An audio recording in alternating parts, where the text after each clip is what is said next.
The only thing in the world that you can open up the Bible, read, look at in the world, point your finger at it and say, the Bible is true, God is real, is what's happening here in the land of Israel. That's right. That's it. Everything else is theology. Everything else is a belief. Everything else is something up there, up high in the sky. The only real witness that the Bible is true, that God is real, that we're on a process toward redemption is Israel.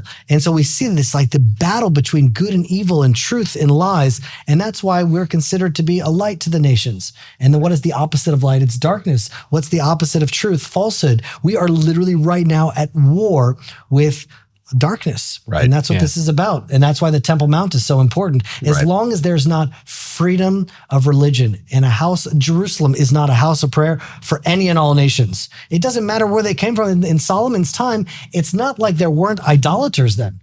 It was like people came from all over the world. No one converted to Judaism. They just came from every nation, and every nation was accepted and welcomed. And they came to worship the God of Abraham. Exactly. That is the dream of Jerusalem, and that's really what Israel's fighting for. I think for me, it's personal because I remember going up early, was it 2014, sometime around then, and I was literally, I would call it attacked by the Waqf, the Arab Waqf. We talk about, this is not just a hypothetical thing for me. When we're having this conversation, I'm literally thinking about the moment I was grabbed by two Arab men while I was just walking on the Temple Mount. Wow. Not even doing it, not even praying, not even, just literally walking on the Temple Mount. They saw me as a Christian as a threat, just like they would a Jew as a threat. You're not allowed to be here. This is Muslim territory. And I was literally dragged off the mountain, thrown out. I mean, can you imagine the insanity of that? In the democratic state of Israel, Jews, Christians cannot go to our holiest site and pray.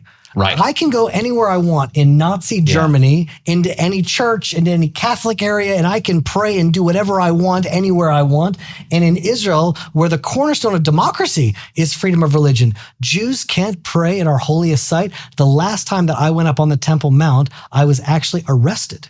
You were. I was arrested because at that time, the Arabs boycotted the Temple Mount because they had put up metal detectors to make sure that there wouldn't be any more terror attacks on the Temple Mount. And Arabs said, all right, we're boycotting the Temple Mount. And I said, finally, a boycott that we can get behind. They're boycotting Israel in the right way now. Excellent. So I'm going to go up there. And now there's no one to offend. There's no one to upset. I'll be able to finally pray. And there I went, prayed. I started to bow down. And immediately a Jewish police came and arrested me because they said, listen, this is the status quo. This is what needs to be done. But I want you to know, because of Minister Itamar Ben-Gvir, that's actually starting to change now. Yeah. Which so many people hate him, and I still can't figure it out. I love the fact that he's a strong Jew that is patriotic to his people.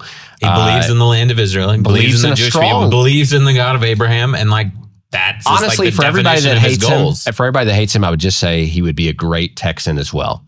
Can we just say that?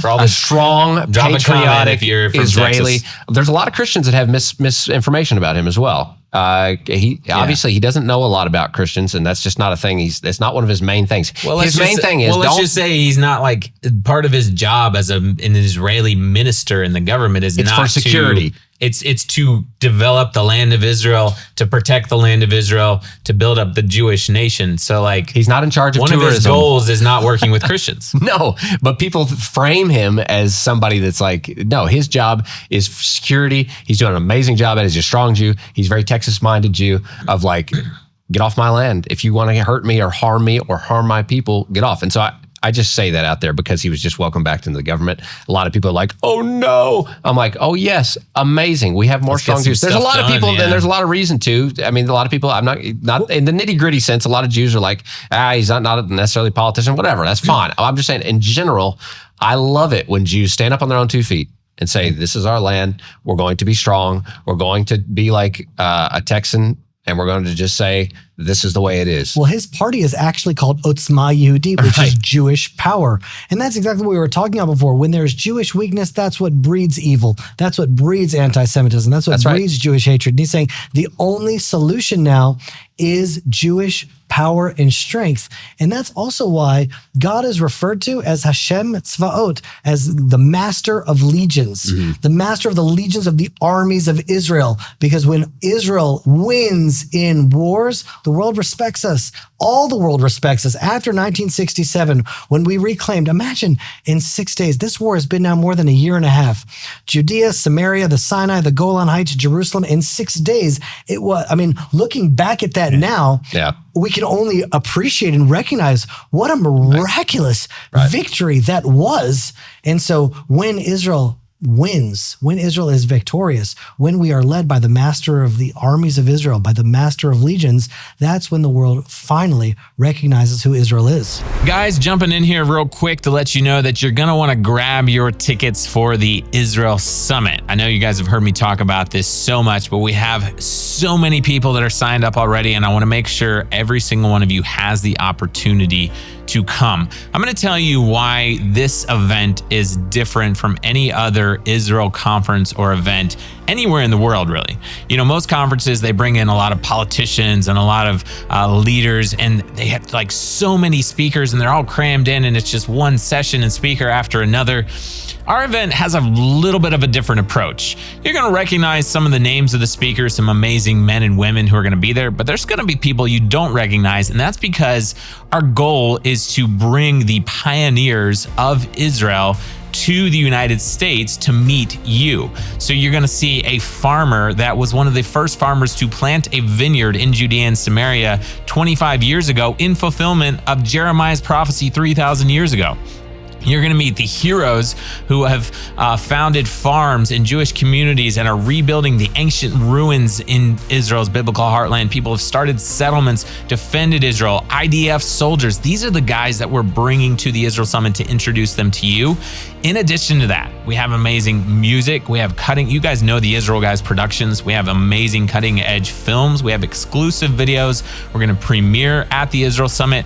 We're talking about next level production, next level speakers, and videos and media and music. It's going to be such an amazing inspiration. We're not talking about a dry, boring conference with speaker after speaker after speaker. We're talking about dynamic, exciting, inspirational, educational. You guys are going to come away so empowered to stand up with Israel. You guys need to come. June 9th through 11th, Dallas, Texas. You don't want to miss it. We'll put the link in the description below. You want to get your tickets today. Pulling this full circle. If we're talking about Temple Mount, but we're also talking about the crumbling of the Middle East, if indeed America pulls away from supporting Egypt and Jordan, Jordan now is really the sovereign of the Temple Mount, along with this like security with Israel, and this like they're allowed to keep the security, but they're not really fully sovereign there, and this is a whole complex political thing going on. I think we're moving into an era of obviously American support for Israel, which could translate into full annexation, not only potentially of Gaza, but also of Jerusalem, the Temple Mount. And that let's just say sovereignty, because annexation, sovereignty. Just to clarify, correct. Jerusalem, Judea, and Samaria is Israeli territory. That's right. They just have to decide to be sovereign. And sovereignty is the correct lingo. You would use, the only reason why you would use annexation if it was territory being You could make a case for Gaza because Israel willingly gave up, not willingly, but the government of Israel agreed to give up Gaza, Sure. So we could make that. Jerusalem is sovereign territory of the nation of Israel. Has been so since the days of King David and beyond. It's obviously the ancestral homeland, the capital of the nation of Israel. And we still, even to this day, many people think that that's, obvious, Jerusalem's Jewish. No, it's actually not. It's about to be. And we feel like that this is a monument. So would you guys say maybe we're looking at Turkey crumbling, Lebanon maybe crumbling, Syria definitely crumbling. Already. Jordan and Egypt, can they actually survive as nations without, American support or Western support? Would you say Middle East crumbling, Israel's getting stronger? And maybe that includes sovereignty in Jerusalem, Judea, and Samaria. Maybe it includes Gaza Strip being annexed. I don't know. Parts of Syria. And if Jordan falls apart, then somebody's got to take care of that area. And like you're saying, Jeremy, why can't the world wrap their head around this? The Jewish people come in and control a land or are governing a people. Doesn't matter who it is. Jew, Arab, Christian, there is peace and prosperity. It Like may just be for a going- single time. And for some reason, there are a lot of people around the world that cannot wrap their minds We around that. literally are at a moment where we could be going back to the opportunity the Jewish nation had 100 years ago with the Balfour. That land mass is literally similar to that of the biblical land map of Israel. Israel may be sitting at an opportunity like they were. What was that? 19, 19, something like that, 17, something like that. We could be sitting at another moment where the Jewish nation has to decide. Will they? I mean, it's not there yet, but it looks like we could be moving in that direction where Israel has the opportunity to govern this biblical land I'll map. tell you, a couple of weeks ago, I had an insight into a prophecy in the book of Isaiah where it says, in its time, I will hasten it. Yeah. And then there's a question, is it in its time or is God going to hasten the coming of the redemption? Okay. And achishena, I will hasten it also means, and I will push them. And so it seems like this is going to happen whether we like it or not. Israel is being pushed into a situation where we have to remove the Gazans from the land, where we have to take care of the minorities in Syria, where we have to we can't just leave a vacuum because a vacuum in Jordan is inviting ISIS. And that's all we need now is Hezbollah over there, ISIS over there, and Hamas over there. And you were saying before, the Syrian Druze are like begging Israel to be at peace with them and to work with them. And to be the defenders of them. Right. So, I mean, what's going to happen? What's next? Middle East crumbling, Israel getting stronger. I don't know if we want to get any tuned for next week. predictions, That's what the I mean, deal it's is. like changing. I'm like seeing the headlines Yeah. of Israel's actions in Gaza. They've launched limited ground operations as we speak, like happening literally right now as of this recording. So, I don't know. I think there's a lot of hope. So let me give one idea from the Torah to give us a little bit more strength going Sounds forward. good. This is the Torah portion of Vayakel. And this is the final Torah portion where they really build the tabernacle, a home for God in the world for the first time.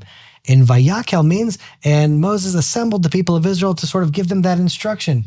But Vayakel in Hebrew comes from the same word as Kehillah, which means community. Now, there were a few stars. There was Bezalel, who was really the artist. But what it tells us is that to really build a dwelling place for God in the world, you need a kehillah. You need a community. And to me, that's really what this show is all about. That's what the viewers are all about. That's what the Land of Israel Fellowship is all about, is can we build a global community of like-minded people with one heart, with one mind, with one prayer for Israel, and that will ultimately build a dwelling place for God in the world. That's what this is all about. It's really about creating a new community. That's right. Guys, if you want to join a community, Land of Israel Fellowship is an amazing community to be a part of. They meet every single week virtually, hundreds of people from all over the world. And we'll put the link down for that in the description below, thelandofisrael.com. Also, the Israel Summit. We've got hundreds and hundreds and hundreds of people signed up. We've also just signed up some new speakers, Eric Stackelbeck. We got an amazing farmer from Judea and Samaria we're going to introduce you guys to. Amazing lineup. If you guys want to get tickets, you better get those. Put the link for that down in the description below. June 9th through 11th in Dallas, Texas. It's going to be an amazing gathering of hundreds and thousands of supporters of Israel from all over the world. You don't want to miss it.